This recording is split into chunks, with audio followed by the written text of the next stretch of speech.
Assalamualaikum warahmatullahi wabarakatuh. Hai sahabat kakak Safa, kita ketemu lagi. Kita sambung cerita yang tadi ya sama Mbak Rofi. Kalau tadi mungkin kita cerita masalah kakak Safa. Kalau sekarang kita mau tahu nih kasus-kasus yang dialami Mbak Rofi sama Mas Adi. Gimana nih gitu tentang anak-anak gangguan pendengaran yang mereka bantu untuk pemahaman tentang EVT kepada orang tua. Kalau saya kan di sini yang harus kita pahamkan tuh kepada orang tua. Kalau anak itu nggak ngerti apa-apa sebenarnya. Jadi orang tuanya itu yang harus paham apa sih sebenarnya EVT itu, apa sih yang namanya TW itu, kapan sih mereka harus melakukannya, seperti itu ya Mbak Rofi ya. Nah sekarang saya pengen tahu tentang kasus-kasus pasiennya Mbak Rofi dan Mas Adi ya. Silakan. Oke. Baik, sebenarnya kalau untuk EVT sendiri itu sebenarnya konsepnya adalah pasiennya itu orang tuanya. Iya. Jadi bukan anaknya. Anak itu hanya media ya? Betul. Iya. Jadi di saat kita berhasil dalam membimbing atau melatih orang tua untuk melakukan teknik dan strategi EVT, disitulah letak keberhasilannya gitu. Maka kenapa dalam EVT itu orang tua harus ikut masuk ke dalam setiap sesinya. Jadi bukan anak sendiri gitu. Yeah. Nah, jadi benar-benar harus ikut di dalamnya, mengetahui bagaimana kebutuhan anaknya, bagaimana cara untuk meningkatkan kemampuan mendengarnya, bagaimana men-setting ruangan agar ruangan itu mensupport anak ini untuk belajar mendengar dengan baik seperti itu. Jadi lebih ini kali ya tantangannya adalah kita tuh harus berhadapan dengan orang tua yang mungkin di awal tuh masih kayak down ya, masih down dulu kan untuk menerima putranya atau putrinya mengalami gangguan pendengaran gitu kan. Ada rasa yang di awal tuh kayak denial gitu, masih ada ya Maya.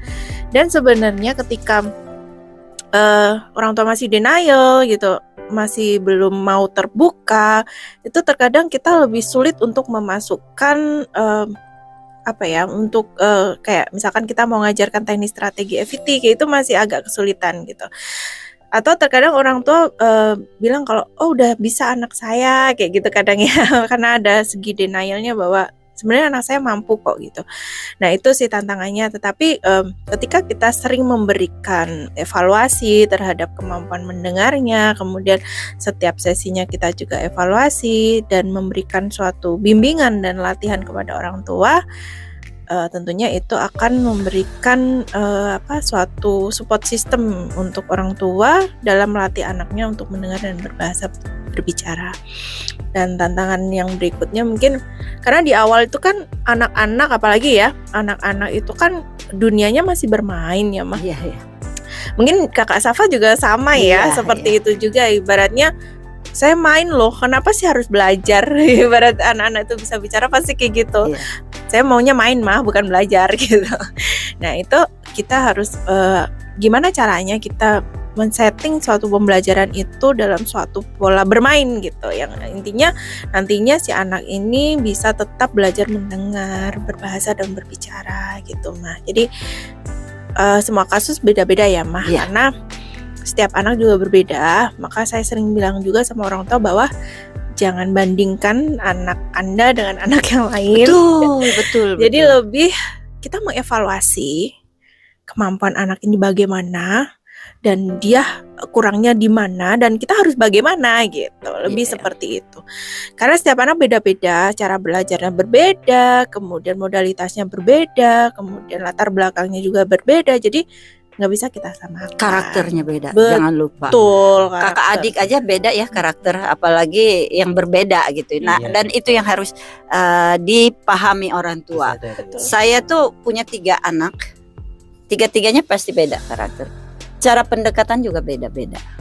Dan saya mengajarkan anak-anak saya 3-tiganya itu belajar membaca dan matematika itu dari usia 6 bulan, teori Glendoman. Sehingga adiknya kakak Safa itu kan usia 26 bulan tuh bisa baca Quran. Nah itu bukan belajar itu seperti orang yang harus duduk rapi atau apa. Ya itu tadi kata Mbak Rofi, harus belajar sambil bermain. Kayak berhitung itu kan dia umpamanya pakai sepeda. Nanti kalau saya tuh punya papan tulis gede itu ya. Terus dia jalan ke sana, saya tulis 1.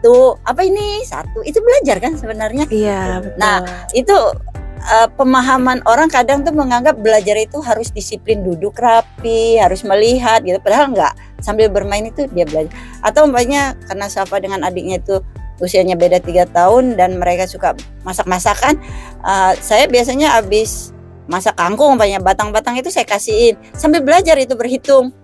Ini 1, 2, 3, lantas mengajarin Safa juga motong.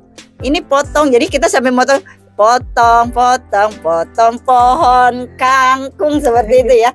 Dan itu kita iniin supaya Sofa nggak jenuh dan dia mengerti bahwa kata potong itu seperti ini gitu. Itu kreasi kita sebagai orang tua untuk mengajari anak kita. Sebenarnya bukan anak yang gangguan pendengaran aja ya. Sebenarnya anak yang normal sekalipun kita ajarin seperti itu supaya pemahaman ya. Iya betul. Jadi sebenarnya kenapa orang tua harus ikut masuk ke dalam setiap sesi itu untuk mengetahui gimana sih cara teknik strategi EVT-nya untuk nantinya bisa diterapkan di rumah gitu. Seperti yang Mama lakukan nih, misalkan waktu potong sayur, oh ya udah kita masukkan teknik strateginya saat memotong sayur. Jadi ada teknik repetition, jadi Mama potong sayur misalnya kayak gitu. Itu sebenarnya repetition. Orang tua tahu, oh aku gunakan teknik repetitionnya, tapi nanti aku aplikasiin. Nah, yang nanti aku aplikasiin, nah itu tergantung kreativitas dari orang tua gitu. Dan kreativitas itu muncul ketika orang tua memang berusaha terjun langsung. Jadi tidak hanya terapinya itu mengandalkan terapis aja, tetapi lebih banyak waktunya untuk di rumah. Jadi orang tua yang benar-benar harus bisa menghandle anaknya, bagaimana cara yang lebih efektif untuk anak ini. Karena ya tadi ya Mas, setiap anak berbeda ya. Belum tentu yang dilakukan Mama Safa untuk Safa efektif untuk Mama yang lain. Betul sekali. Makanya orang-orang zaman dulu suka bilang tolong dong ini anak saya. Saya bisa mah anak saya Safa, anak yang lain belum tentu, saya nggak punya ilmu, saya bilang gitu. Ya kalau hambatan buat anak-anak yang lain kira-kira apa ya? Biasanya kalau saya berdasarkan pengalaman itu nanti mengerjakannya di rumah itu Mah. Seperti yang Mama tadi katakan itu tidak sedikit juga orang tua yang kesulitannya karena di rumah itu ada banyak orang mungkin, jadi orang tua ini akan kesulitan nanti mengkondisikan belajarnya anak tuh harus gimana, karena kembali lagi kan mereka itu harus mengajarkan ke semua seperti yang Mama bilang tadi kan, ke semua orang itu. Nah itu juga jadi satu tantangan ya. Siapapun yang berhadapan dengan siapa itu harus tahu apa yang harus kita lakukan gitu loh. Enggak jadi satu orang. Kalau hanya umpamanya saya ya bisa stres. Bayangin kan untuk memperkenalkan satu kata aja bisa 1000-2000 kali gitu loh. Jadi kalau kita sendiri ya nggak akan mampu gitu loh. Makanya harus kerja sama dalam keluarga, bukan keluarga kecil aja, keluarga besar dan lingkungan tetangga, siapapun, sahabat dia atau siapapun gitu loh. Dan kita berusaha untuk mendekatin juga mereka supaya mereka juga care kepada anak kita ya. Iya, betul. Iya. Selain anak gangguan dengar, apa yang bisa dilakukan, gangguan apalagi, disabilitas apalagi yang bisa dilakukan EVT? Jadi kalau untuk sementara ini memang EVT itu digunakan untuk anak gangguan pendengaran ya Mah. Tapi memang dalam EVT itu kan ada teknik strategi seperti kayak repetition gitu kan, terus expansion, extension, seperti itu ya. Jadi self talk, parallel talk. Jadi bicara sendiri atau bicara berdua nanti bergantian, seperti itu tuh sebenarnya salah satu metode untuk mengembangkan kemampuan bahasa.